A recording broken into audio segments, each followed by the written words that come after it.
বারুইপুরে বিরোধী দলনেতা শুভেন্দু অধিকারীকে হেনস্থার প্রতিবাদে বিধানসভায় প্রতিবাদ ও বিক্ষোভে সামিল হয়েছে বিজেপি। বিধানসভার ভিতর শঙ্কর ঘোষ, অগ্নিমিত্রা পালের নেতৃত্বে কালো পতাকা নিয়ে বিক্ষোভ দেখিয়েছেন বিজেপি বিধায়করা। সেখান থেকে ওয়াকআউট করে বাইরেও চলে গিয়ে জিটি রোড অবরোধ করে অধ্যক্ষ বিমান বন্দ্যোপাধ্যায়ের কুশপুতুল পুড়িয়েছে বিজেপি। তার নির্বাচনী কেন্দ্রে শুভেন্দুর উপর হামলা হয়েছে বলে স্পিকারের পদত্যাগের দাবি জানান বিজেপি বিধায়করা। কাগজ ছেঁড়ার দায়ে স্পিকার বিরোধী দলনেতাকে সাসপেন্ড করলেও এত বড় ঘটনায় তার কোনো প্রতিক্রিয়া নেই বলে তোলা হয় অভিযোগ। বুধবার তৃণমূল এবং বিজেপির জোড়া কর্মসূচি ছিল বারুইপুরে। সেখানে শুভেন্দু পৌঁছালে তার গাড়ি ঘিরে বিক্ষোভ দেখানো হয়, তাকে দেখানো হয় কালো পতাকাও। সেই নিয়ে বিস্ফোরক দাবি করেন শুভেন্দু।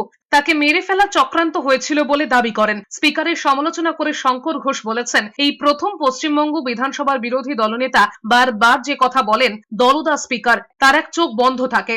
প্রথম পশ্চিমবঙ্গ বিধানসভা মাননীয় বিরোধী দলনেতা যে কথা বারবার করে বলে যে দলদাস স্পিকার, তার এক চোখ বন্ধ থাকে এবং এই দলদাসের কাজ করতে গিয়ে গতকাল ওনার বিধানসভা নির্বাচনী ক্ষেত্র বারুইপুরে বিরোধী দলনেতা তার গাড়ির উপরে আক্রমণ, 50 জন বিরোধী বিধায়কের গাড়িতে আক্রমণ।